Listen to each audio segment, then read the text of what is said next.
दोस्तों, आखिर आपके अकाउंट का पैसा जा कहां रहा है? कहीं ऐसा तो नहीं कि जो पैसा आपने अपने बच्चों की पढ़ाई के लिए, अपने घर खर्च के लिए या फिर अपने बुढ़ापे के लिए, रिटायरमेंट के लिए बचा के रखा हुआ था, वो पैसा निकाल कर आप एक ऐसी जगह में लगा रहे हैं जो न केवल आपके लिए खतरनाक हो सकता है बल्कि बैंक्स के लिए भी हो सकता है। ये बात अब कहीं सुनी वाली नहीं रह गई दोस्तों। देश के वित्त मंत्रालय ने संसद की स्थायी समिति में इस बात को लेकर चेताया है कि एक अजीब तरह का ट्रेंड शुरू हो गया है कि लोग अपने सेविंग अकाउंट से पैसा निकालकर, जनरली जैसे एफडीज में पैसा रखते थे रिटायरमेंट के लिए, या फिर जो अच्छे इन्वेस्टमेंट्स ऑप्शन माने जाते थे उनमें पैसा रखते थे, उनसे निकालकर शेयर मार्केट में पैसा लगा रहे हैं। ये ना केवल बैंकों के लिए खतरनाक है बल्कि आम लोगों के लिए भी खतरनाक है। क्यों?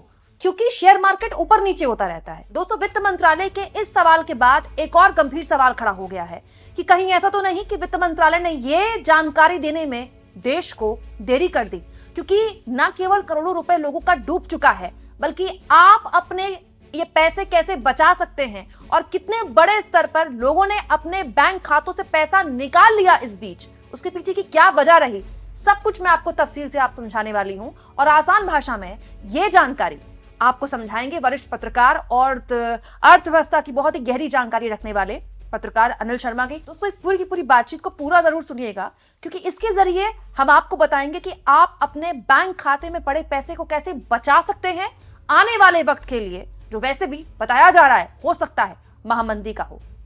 तो इस मुद्दे पर मेरे साथ चर्चा करने के लिए वरिष्ठ पत्रकार अनिल शर्मा जी जुड़ चुके हैं। अनिल शर्मा जी न केवल राजनीति में गहरी समझ रखते हैं बल्कि अर्थव्यवस्था की भी बहुत ज्यादा गहरी समझ रखते हैं और लगातार उनकी वीडियोस आप मेरे प्लेटफॉर्म में देखते रहते हैं। सर, वैसे बात करने के लिए अलग अलग आयाम है, लेकिन मैं सबसे पहले उस मुद्दे पर बात करना चाहती हूँ जिसकी जानकारी स्वयं वित्त मंत्रालय ने संसद में दी है।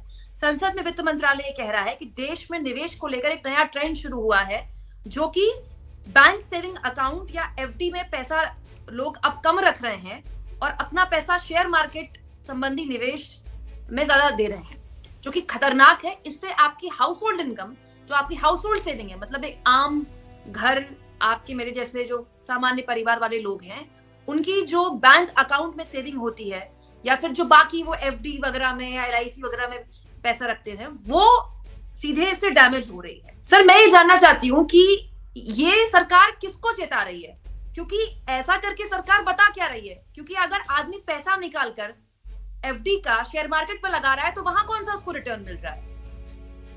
देखिए मैम, आपको याद होगा ये इलेक्शंस के जब रिजल्ट आने वाले थे उससे पहले दो बड़े नेताओं ने इंटरव्यू दिए थे अलग अलग चैनल्स को। एक थे हमारे प्रधानमंत्री मोदी जी और एक थे अमित शाह। दोनों ने ये बोला था कि आप पैसा डालिए शेयर मार्केट में और देखिए क्या रफ्तार से इंडेक्स बढ़ता है, जबकि दोनों का ये काम नहीं था। आप एक तरह से स्पेकुलेटिव टेंडेंसीज को बढ़ा रहे थे। लोगों ने, ऐसा लगता है, उनकी बातों में आ गए। पहले मार्केट चढ़ा, फिर आप देख रहे हैं 5 महीने में मार्केट धड़ाम हुआ, थोड़ा बहुत चढ़ा पिछले हफ्ते, पर नुकसान कितना हुआ लोगों को, वो लोगों को समझ में आ गया। और इसका अंतर ये पड़ता है मैडम, अगर आप देखें, अगर बैंक्स में नहीं रखते हैं पैसा तो बैंक्स का एक सीडी रेशियो होता है जिसको हम क्रेडिट डिपॉजिट रेशियो बोलते हैं, वो बिगड़ जाता है। वो क्या होता है सर? ये होता है मैम, आपका कितना तो क्रेडिट आया, मतलब कितना रुपया तो बैंक ने लिया और कितना रुपया उन्होंने लोन पे दिया। अच्छा। अगर बैंक्स में से पैसा आप निकाल लेंगे, आपका पैसा ही तो लोग बैंक लोन पे देते हैं दूसरों को जब जरूरत होती है। आपका पैसा तो बैंक को जनरेट थोड़ी करता है। वो पैसा जो है वो बाजार से अगर लेने लगे तो उनको बहुत महंगा हो जाएगा। बैंक तो बैंक सर्कुलेट करता है, पैसा सर्कुलेट करता है, आपसे पैसा लेके दूसरे को देता है। ये एक नॉर्मल चीज है और इसको एक सिंपल भाषा में लोगों को समझाना चाहूंगा, इसको स्प्रेड बोलते हैं। स्प्रेड का मतलब ये होता है जैसे आपने मुझे 7% पे ब्याज दर पे मेरे से पैसा लिया, बैंक ने 7% पे आपसे फिक्स्ड डिपॉजिट का पैसा लिया और 9-9.5% पे लोन दे दिया, तो 2.5% जो अंतर आया ये बैंक की इनकम होती है। एग्जाम्पल के तौर पे लोगों को बता रहा हूं, अगर लोग वहां से पैसा निकालने लगे तो इकोनॉमी पे अंतर पड़ेगा, बैंकिंग सेक्टर पे अंतर पड़ेगा, और ये अंतर इकोनॉमी के लिए ठीक नहीं है। और नहीं, तो सर मैं ये जानना चाहती हूँ, वित्त मंत्रालय किसको बता रहा है?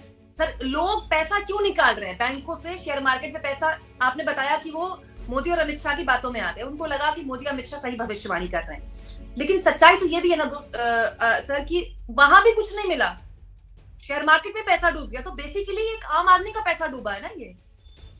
बिल्कुल आम आदमी का पैसा डूबा, क्योंकि आम आदमी का पैसा डूबने का कई कारण होते हैं मैम। इसमें से एक बड़ा कारण था, जब तक आपको विदेशी निवेशक सपोर्ट कर रहे थे, आपका मार्केट चल रहा था। अब विदेशी निवेशकों ने मुंह मोड़ के और चाइना में डाल दिया। मैंने, आपको याद होगा, एक कंपनी के बारे में बात करी थी, BYD। इंडिया में भी उनकी कार्स आती है टेस्ला जैसी, BYD नाम है, चाइनीज कंपनी है। उसके शेयर चाइना में पिछले शायद 7-8 महीने में 40% बढ़ गए। आप इससे अंदाजा लगा सकते हैं कि पैसा कहां फ्लो हो रहा है। वो पैसा फ्लो हो रहा है चाइना की तरफ, इंडिया से निकल के। इसलिए छोटे निवेशक जो थे, उनको जो शुरू के महीने थे जब मोदी जी जीत के आए थे, मार्केट बहुत चमकदार दिखा, उन्होंने बैंकों से पैसा निकाल के वहां डाल दिया। अब वो उसकी सजा भुगत रहे हैं। इसका एग्जांपल अगर आप चाहें तो मैं दे सकता हूं। सिप के अंदर ड्रॉप आया है। सिप क्या है? सिस्टमैटिक इन्वेस्टमेंट प्लान, जिसमें आप हर महीने या क्वार्टरली या ईयरली कुछ रुपया डालते हैं, और ये डालते हैं अपने रिटायरमेंट को देखते हुए। मेरा रिटायरमेंट जो देख, उसमें बहुत बड़ी गिरावट है, उसमें बहुत बड़ी गिरावट आई है। लोगों ने उसमें पैसा लगाना बंद कर दिया। मुझे लग रहा है ये जो हाउस होल्ड सेविंग्स हैं, इसका असर इकोनॉमी पे जरूर पड़ेगा अगर इंप्रूवमेंट नहीं हुआ। इसलिए देखिए आप, बैंकों की ब्याज दर ऊंची थी अभी। अगर आपने देखा हो, हम एफडी कराने जाते थे 7%, अगर आप सीनियर सिटीजन हो 7.5 से 8% के करीब आपको ब्याज मिलता था। तो उसकी वजह से अट्रैक्ट करने की कोशिश करे थे। आप विज्ञापन देखिए, विज्ञापन भरे पड़े अखबारों में। हर बैंक जो है वो डिपॉजिटर्स को कॉल करिए, हमारे यहाँ पैसा लगाइए, हमारे यहाँ पैसा लगाइए। व्हाट्सएप तक पे मैसेज आने लगे हैं बैंक्स के। मतलब हाउस होल्ड जो सेविंग्स है वो एक मुश्किल में फंस चुकी है, और इसका असर सीधे इकोनॉमी पे पड़ता है, क्योंकि जो कर्ज है, लोन है, वो महंगा होता है। वो महंगा होता है तो लोग डरते हैं। और इसमें एक बात और बताऊंगा कुमकुम जी, आप मेरे से अगला क्वेश्चन पूछे, उससे लोगों ने कर्ज लेना ज्यादा शुरू कर दिया है। लोग कर्ज ले रहे हैं, पर पैसा बैंक्स में नहीं जा रहा, तो बैंक मोटी दर पे उठा रहा है मार्केट से पैसा। इससे बैंक्स को नुकसान होता है ओवरऑल। अगर हाउस होल्ड सेविंग्स में ड्रॉप आता है, तो मैं सिर्फ ये समझाना चाहता हूं लोगों को कि आप में ड्रॉप आया, पर आप मोदी शाह की बातों में आए, आपने पैसा लगाया, अब आप भुगत रहे हैं। तो ये बड़ी अजीब सी बात है। और जो सर बात कर रहे थे एसआईपी की, वो दर्शकों को मैं दिखाना चाहती हूँ। फाइनेंशियल एक्सप्रेस की खबर है, और बहुत पुरानी खबर नहीं, इसी साल की फरवरी की खबर है, जहां पर लिखा है कि 57.5 लाख, मतलब करीब करीब आप कह सकते हैं कि 57 लाख से ज्यादा सिस्टमैटिक इन्वेस्टमेंट प्लान के जो इन्वेस्टर्स थे, उन्होंने पैसा निकाल लिया अपने अपने एसआईपी से। और ये बहुत बड़ा विड्रॉल है। ये ऑलमोस्ट फरवरी में 122% लोगों ने निकाला, जनवरी में 109% लोगों ने निकाला। ये पैसा आदमी जमा करता है अपने रिटायरमेंट के लिए, तो वो पैसा जो रिटायरमेंट के लिए था, वो पैसा आदमी अभी निकाल रहा है। इसका मतलब उसके हाथ में पैसा नहीं है। अगर उसके बैंक में पैसा होता तो वो क्यों निकालता? अपने बुढ़ापे का पैसा वो आज क्यों खर्च करता? इसका मतलब जो इसमें दो मैं आपको इंटरप्ट कर रहा हूं मैम, इसमें दो चीजें हैं। एक तो पैसा नहीं है, आपने सही बोला। दूसरा दिक्कत क्या है कि उनको तो बहुत चमकीले सितारे दिखे थे ना, कि हम तो अब बस चमक दमक है, हमारे पास तो करोड़ रुपए हो जाएंगे। यही दिखाया गया था मोदी और शाह के द्वारा। मुझे याद आता है शायद 4 जून को रिजल्ट आया था, आप मुझे करेक्ट कर दीजिएगा। उससे पहले बोला था। हाँ, उससे पहले बोला था, और बाकायदा ये कहा था 4 जून को शेयर मार्केट खूब उछलेगा। ये दोनों ने बोला था, दो बड़े नेता, उन्होंने मार्केटिंग करी थी बाकायदा शेयर मार्केट की। शेयर मार्केट बहुत स्पेकुलेटिव होता है मैम, और इंडिया का शेयर मार्केट बहुत इमोटिव है, मतलब इमोशंस पे चलता है, सेंटिमेंट्स पे चलता है, इमोशन पे चलता है। और मैं लोगों को यह भी बताना चाहूंगा, जब आपकी इकोनॉमी ठीक नहीं है अभी, जब आपका जीडीपी ग्रोथ ठीक नहीं है, कई बार अपन इस पे बात कर चुके, तो आप क्या सोचते हो कि आपका जो आने वाला ये जो क्वार्टर है लास्ट, और फिर ओवरऑल जो जीडीपी फिगर निकलेगा वो अच्छा निकलेगा क्या? मैं ये मानता हूं कि जितनी भी कंपनीज हैं, उनका क्वार्टर 4 का रिजल्ट्स भी ज्यादा अच्छे आने वाले नहीं है, क्योंकि बाजार में टेक्निकल हम नहीं जाएंगे सर, बहुत टेक्निकल हम नहीं जाएंगे। मैं ये जानना चाहती हूँ कि ये जो ट्रेंड है, खातों से पैसा निकालना, लोगों का बैंक में नकदी कम रखना, ये ट्रेंड कोई आज का नहीं है। द हिंदू की एक खबर मेरे पास है, और ये पिछले साल अप्रैल की खबर है सर। इसमें हेडलाइन बताती है, on the fall in house hold saving, मतलब ये ट्रेंड पिछले साल से, हम ऑलमोस्ट 1 साल हो गया अप्रैल को, पिछले साल से आ रहा है। इसमें लिखा है the sharp reduction in household net financial saving which has been at the heart of recent debates.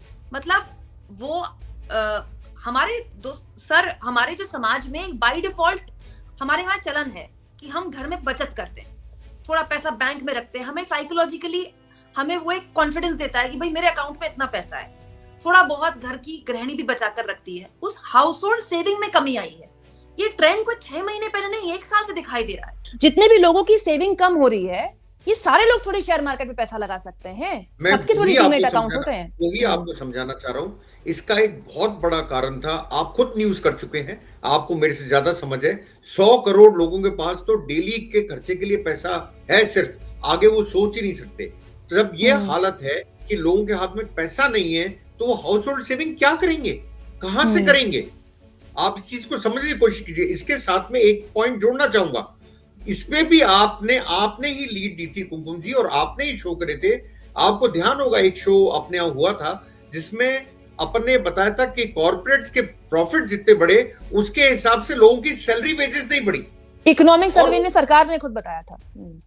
और उसमें सबसे बड़ी दिक्कत है कि जब नहीं बढ़ी तो फिर वो पैसा लाएगा कहां से, कहां जमा करेगा? वो तो भैया रोजाना का आटा लाएगा, दाल लाएगा, चीनी लाएगा, या पैसा बचाएगा? उसके लिए दिक्कत हो गई थी, क्योंकि आप देखिए मार्केट में पैसा नहीं है, ये बात माननी पड़ेगी। सेविंग छोड़िए, रोजाना का रोजमर्रा का खर्चा कहां से लाएंगे लोग, ये सोचने की बात है। बिल्कुल। आखिर में मैं चाहती हूँ कि हम केवल नेगेटिव बातें ना करें। जो दर्शक हमें आखिर तक सुन रहे हैं, हम उनको सोल्यूशन भी देकर जाएं। आप क्या करें? आप हर आदमी शेयर मार्केट में निवेश नहीं करता, आप उसको हटा दीजिए। मैं भी नहीं कर सकती, मैं तो नहीं करती, मुझे इतना ज्ञान भी नहीं है, मेरे पास इतना दिमाग भी नहीं है। तो हमारे जैसे लोग एफडी ले लेते हैं, या थोड़ा बहुत एसआईपी में पैसा डाल देते हैं, थोड़ा बहुत अकाउंट में रखते हैं। हमारे जैसे लोग आने वाले 2 साल 3 साल में ये जो मार्केट चल रहा है और महामंदी का खौफ आ रहा है, उनके लिए आपका बेस्ट एडवाइस क्या होगा? पोर्टफोलियो को आप डाइवर्सिफाई करके रखें। इससे मेरा मतलब है, जैसे आपने बोला, कुछ पैसा एफडी में, कुछ पैसा जिससे आपका जो ग्रोथ हो, जो आपको पैसा मिले वो 7% नहीं हो। 7% अगर आपको मिलता है तो इन्फ्लेशन से अगर आप कैलकुलेट करेंगे अगले आने वाले 5 साल में, आपका पैसा डिवैल्यू हो रहा है, आपका पैसा बढ़ नहीं रहा है। तो आप उसको डाइवर्सिफाई करके रखिए जिससे आपको 10% के करीब रिटर्न आए। मतलब सिप में डालिए, कुछ आप म्यूचुअल फंड्स में डालते ही हैं ऑब्वियसली, और कुछ आप एफडीज करिए बैंक के अंदर, जिससे आपका पैसा एक तो सिक्योर भी रहे, एक आपको डर ना रहे, और दूसरा आपका रिटर्न बढ़ जाए जिससे आपको बाद में दिक्कत ना आए। ये चीजें लोगों को समझनी पड़ेगी। अब वो माहौल है जिसमें आपको अपने इन्वेस्टमेंट को बड़े तरीके से मैनेज करना पड़ेगा। पहले तो पैसा दे दे सरकार, यही बहुत है। सरकार इस उम्मीद में बैठी है कि 8th पे कमीशन के बाद में इकोनॉमी सुधर जाएगी। देखते हैं क्या होता है, तो टाइम बताएगा। पर सरकार को ये उम्मीद है 8th पे कमीशन अंदाजन अभी तक पता नहीं है कब आएगा, पर मानते हैं कि अप्रैल 2026 के आसपास शायद आ जाए। उसकी वजह से शायद इकोनॉमी इंप्रूव हो जाए, ये एक उम्मीद है। तो मैं लोगों को सिर्फ ये बोलूंगा, डाइवर्सिफाई करके रखें इन्वेस्टमेंट को, रिटर्न मान के चलें 9-10% करीब बना के रखें अपना, तो ठीक है। अगर आप उसमें डालते हैं तो इन्फ्लेशन रेट ही आपकी इतनी हाई होती है कि आपका पैसा जो है वो या तो डिवैल्यू हो जाता है या वो बराबर के बराबर नहीं मिलता आपको जितना डाला। आप तो खुश होते हैं लाख का 1.5 लाख हो गया, पर वो मनी की जो वैल्यू, जो पैसे की वैल्यू है, वो भी 1.5 लाख हो चुकी होती है तब तक। तो बहुत बहुत शुक्रिया अनिल सर। सर बहुत शुक्रिया, आप जुड़े हमारे साथ और आपने आसान भाषा में दर्शकों को ये बताने की कोशिश की कि आपके अकाउंट का पैसा आपको सुरक्षित रखना है। हाँ, ये बात सही है कि घर में कोई बड़ा खर्चा आ जाए और हाथ में पैसा ना हो तो पैसा निकालने के अलावा कोई विकल्प नहीं बचता। लेकिन अभी शेयर मार्केट की ऐसी स्थिति नहीं है कि आप उसमें अकाउंट से पैसा निकालकर डालें। अगर डालना भी चाहते हैं तो किसी फाइनेंशियल एडवाइस लेकर डालें, किसी यूट्यूब वीडियो को देखकर या किसी एंकर को सुनकर ना डालें।